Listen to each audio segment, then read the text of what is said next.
Hey guys, welcome to Virtual Uncorked Spain with Beaufort Grocery. My name is Jeremy Overman. I'm the Regional Sales Manager for Three Keys, and we're going to walk you through 4 Spanish wines tonight while Chef Charles Park prepares the meal. We're going to start with a little rosé. This guy is a Garnacha Salmontano blend with a little bit of Moristel. Second course, we're going to have the beautiful classic Albarino from Lagar de la Santina. Third course, we're going to great little Tempranillo from Torre de Barreda. And we're going to finish up with the cava, but not necessarily your average cava from Castelroig, Sabate e Coca, Brut Nature. So let's turn it over to Charles Park, Executive Chef, and see what he's going to prepare for us tonight. Hey guys, all right. This Spanish menu I got today is going to be 3 boxes. There's a lot of stuff to go through. So let's start unpacking. We got the shrimp for the second course that we need to get in the oven. I've got the rest of the desserts, the salad that goes with the shrimp. Go ahead and unpack this. We'll keep the desserts back in the back for later. I'll put them over here. We got the menu, tell us how to do everything, all we need. This is your tapas box, okay? We got tons of tapas, okay? I'm gonna pack it out. And then here, we've got our main entree. We've got a rack of lamb, some romesco sauce, some merguez, some roasted vegetables, and some fresh basil for garnish. Okay, so right now after we got everything unpacked, probably the wisest thing to do is let's go ahead and start with the hot stuff. We're lucky this time that everything is going to be done in the oven and nothing on the stove. So as you can see, we've got everything in our nice containers all ready to go. Just take the plastic off the top. We're going to warm everything up in the oven. The lamb rack is cooked to rare, so if you like it more done, leave it in the oven longer. The sausage and the rice cakes are all already cooked. They just need to heat it up. Okay, so we're going to take all the hot stuff right now. We're going to stick it in the oven. Got a 350 oven on convection, 375 on convection.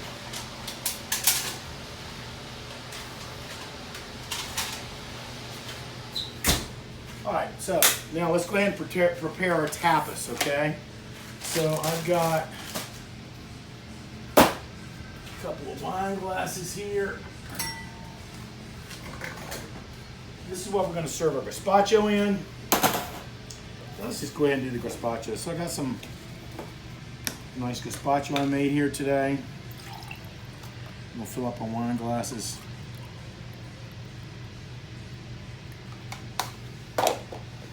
That should be good. And then we have our garnish that needs to go on top. So we've got some shallots, some cucumber, and some celery.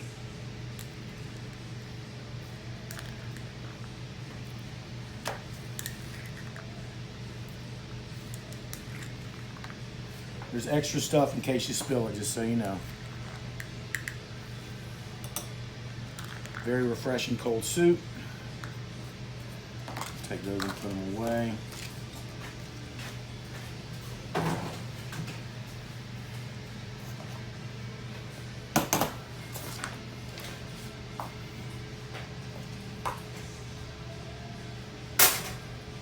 All right, then we've got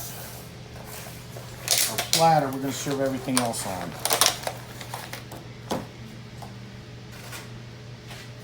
A big platter right here. So we've got some marinade olives, marinade in orange zest, sherry wine vinegar, hot chili peppers, and extra virgin olive oil. We've got some almonds to go with it. Okay, and then we've got our pinchos, which are basically they're basically crostinis with stuff on top and stabbed with a stick. We're going to go through and make those just a second. And then I've got some eggplant pinchos right here that I've already made up for you. I'm going to go ahead and take out. These are stuffed with stewed tomatoes and feta cheese. So we can just kind of put those on the plate like this.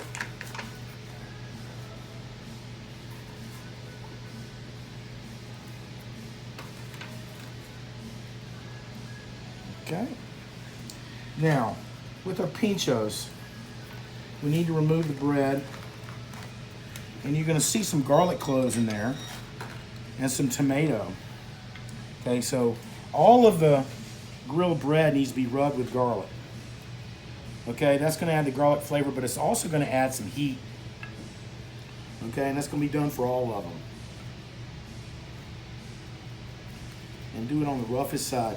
If the bread seems to be a little bit soggy, just finish toasting it off in the oven, okay? Here's extra bread because you might be extra hungry. Rub it on both sides if you want to. But you can see the crusty bread usually eats away the garlic, and it gives you a nice, it's not just garlic flavor, but an intense heat, okay? So we'll just spread them down there, okay? The first one, we're gonna use some ham bone. This is some cured ham that I made about 1.5 years ago. All right, North Carolina pig, but did it in the style of Spanish Iberico ham.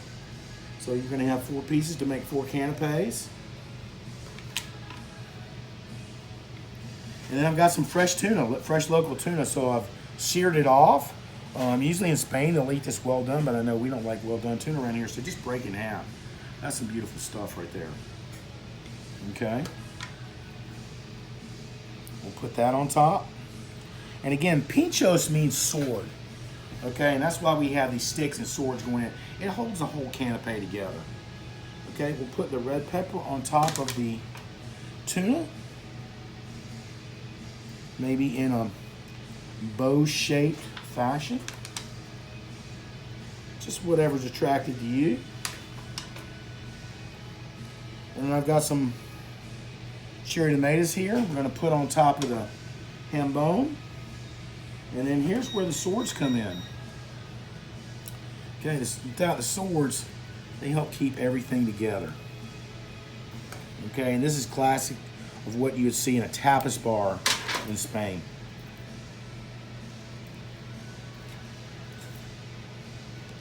Plenty of food here. And again, stab it through everything so by the time you get it to your mouth, it hadn't fallen on the ground. Everything is already pre-seasoned. If you want to add a little salt, you always can, but I don't think you're going to need it. And then the ultra secret, extra virgin olive oil. Don't use all this on this because we have to use it a little bit later. So whenever we do tapas, it's always nice to have a little olive oil kind of on everything. Extra virgin olive oil is going to be a little spicy and peppery, especially at room temperature, and then we'll just drizzle a little bit all over everything.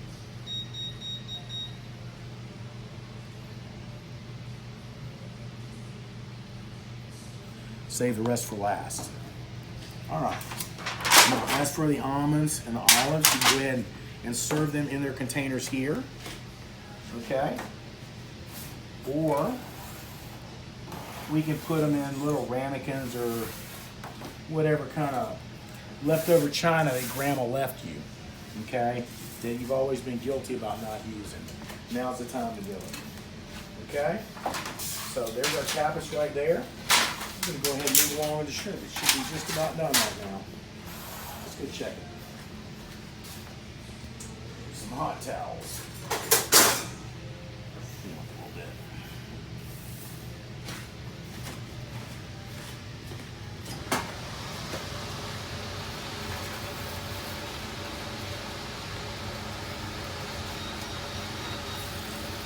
The shrimp are not quite done, so let's go ahead and make the salad that goes along with shrimp.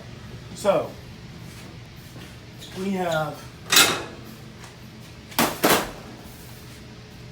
for the next course, gambas ahijo, which is basically shrimp and garlic with a little bit of chili. We got a saffron rice cake and spinach and chickpea salad. Let's go ahead and make the spinach and chickpea salad. So I've got some fresh spinach you're going to get here. It's all clean, washed. You don't have to make any soggy. I've even dried it for you, okay? We're gonna dump it in there. Gonna add a little bit of julienne vegetable. Again, this is for 2. Actually, if you want it, it could be for 4.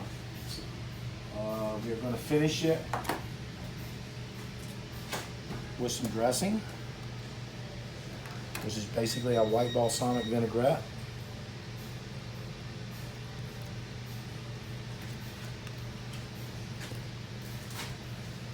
Slice that a little bit. Make sure it's thoroughly mixed.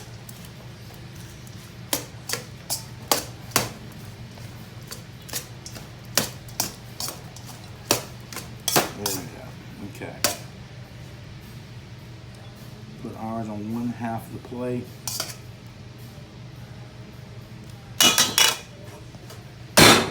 Finish with the chickpeas. Actually, these are roasted chickpeas, kind of almost like a crouton, if you will.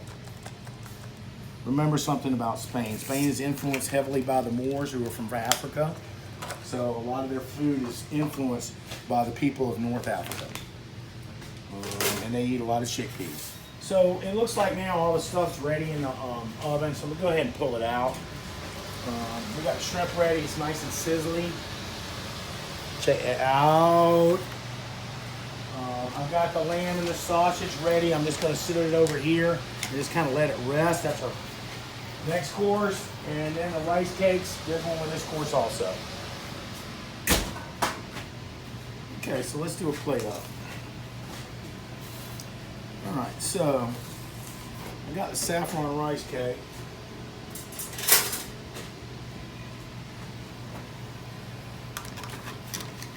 And I'm going to put it right here. And again, this is enough for two, so I'm going to only plate one.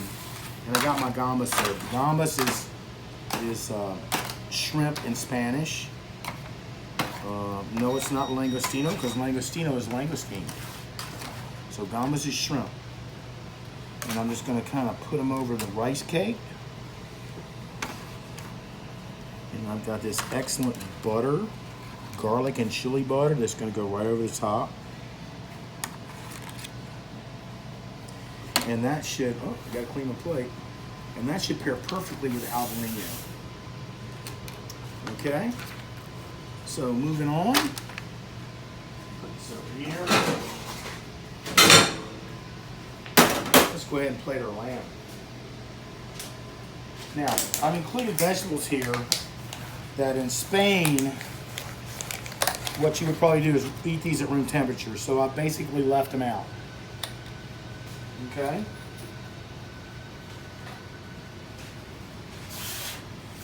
And just get to room temperature. They're already totally cooked, all right? I need a cut board here. And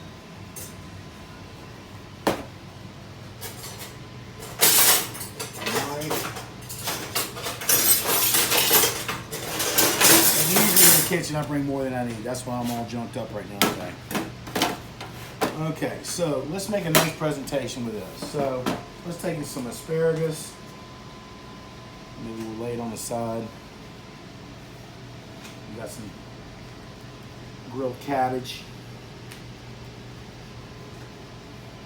And basically what we're going to do is kind of make a bouquet out of what we have. We've got some grilled potato and some grilled yellow squash. Might not need that much. Again, I get a little bit more than you really need to present. And some grilled onion. Alright, so for the presentation, we're going to take our romesco sauce, which is a sauce made from almonds and red pepper and olive oil and garlic. Okay, I'm just going to put a little plop right there and I'm just going to drag it through. Okay, then we're going to take our merguez, a lamb sausage that I've made just for you guys. It does contain some pork fat, but it's basically 80% lamb. I probably would cut it in half, okay? Nice color. Maybe put it in the front. Okay, the heat from this will bring the flavor out in the romesco. And again, you've got a half a rack of lamb that you'll share between both of you. So I cut it in half. Cut it in half again. And that's gonna be the presentation. It's gonna come to you rare. So if you want it more done, leave it in the oven longer. This was in the oven for about 10 minutes. And look how perfect that is.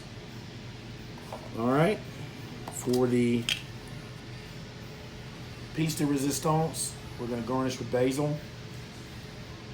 Okay, and this is where the last of the olive oil comes into place. In Spain, olive oil on everything. Again, bon appetit. Except I think I say it different in France. I say, okay, desserts right here. I suggest a small plate for the dessert. All right, I've got a flan in here that we have made for you. You can just lift it right out.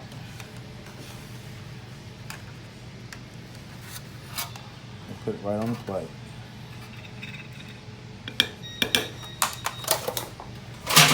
All right, and then we make some beautiful churros. They were made for you today. Well, let's say the day you pick it up. Okay. 2, maybe 3. And that should pair perfectly with the cava. Thank you, Jeremy. Please let us know how everything tastes with That's the a wine. great prep, Charles. Thank you so much. Let's see how the wines and the food are going to pair. I'm going to give you just a little background on each of the wine because that's what I just have to do. Paul and Remy is made by Christophe Chapillon. He sounds French because he is. He moved to Samontano in 2006 and started his own winery. This is 75% Moristel, 25% Garnacha. Moristel is a local indigenous varietal. We don't see it too often. What's going to happen is it's a bit weightier than, say, your Provençal Rosé, which is going to pair with all the things beautifully. The tuna, the ham, the eggplant, the olives and almonds. Like, this is a perfect pairing because this rosé will do all of what we needed to do in this great, delicious plate. So let's give it a shot. Let's see how we got. I think, because I want some tuna because, I live now in the city. I want some tuna.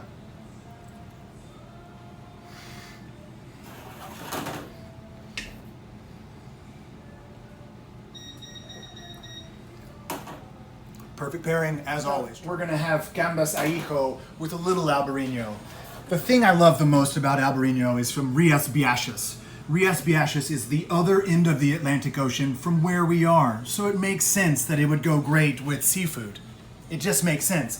So this little garlic shrimp and this little albarino, completely unoaked, just fresh and in the bottle, is gonna be the perfect pairing. I can't even wait. And this little guy.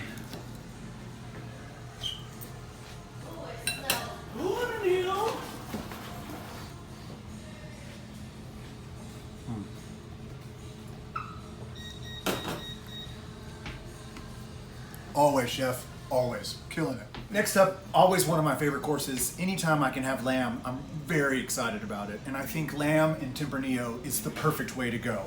So what we have here is a lamb duo with a little romesco sauce and some grilled vegetables. With the Torre de Breda Tempranillo 2016. So Tempranillo is one of these grapes that if we see it fresh, it's over oaked and juicy. Soapbox, sorry. So what we have here is a really the current vintage 2016 Tempranillo. 6 months in oak, the rest of it's in the bottle. Really beautiful, showing age, leather, tobacco, and it's gonna be a perfect pairing. So let's get over here. I think I'm just gonna have to go right in, right? And just put a little lamb sauce in here. All right.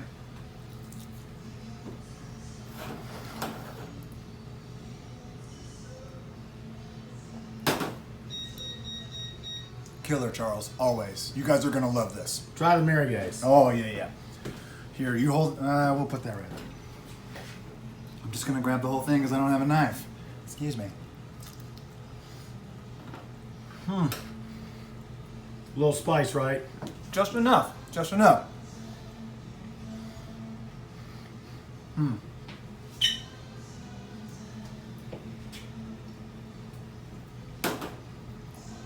The thing I love about that in the Tempranillo is it picks up the spice of the Tempranillo too. Tempranillo can have that leather tobacco with just a dollop of spice. Totally brings it up.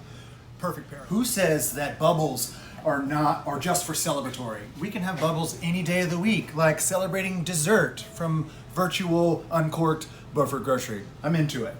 The thing I love about this wine is it is not technically cava.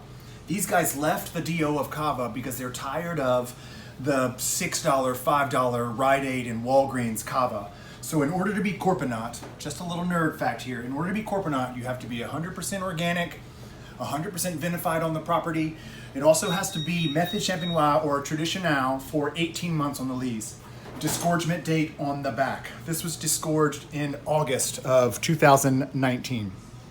It's a Brut Nature, which means bone dry, super silky, and beautiful and clean. Truly poor man champagne. So what we're gonna have it with, this is flan and churro, and I'm pretty sure he said the churro was made right now just for us, and it will be for you too. So let's give it a whirl. Oh, I love flan.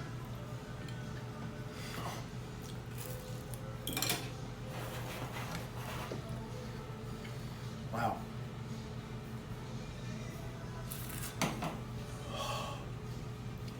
The bubbles, the mousse, with the flan and the churro and a little bit of that cinnamon. Cinnamon, right? Yes. Killer pairing. Like, you guys are gonna finish this and go, we should have more of this. For sure, after all these great things. So my question is, Charles, is how do we get this? Wait. So hey guys, thanks for watching. Jeremy, thank you so much for being here and helping me pair this wine with this wonderful food. We're gonna be having this to go the Friday before Father's Day, which will be the 19th of June. Please call Beaufort Grocery and make your orders. Again, there's only going to be 12 orders, so space is limited, but you got a whole week to do it. And again, we want to continuously bring you guys great food at a great price with some awesome wines, and we'll probably be doing this once a month in the future.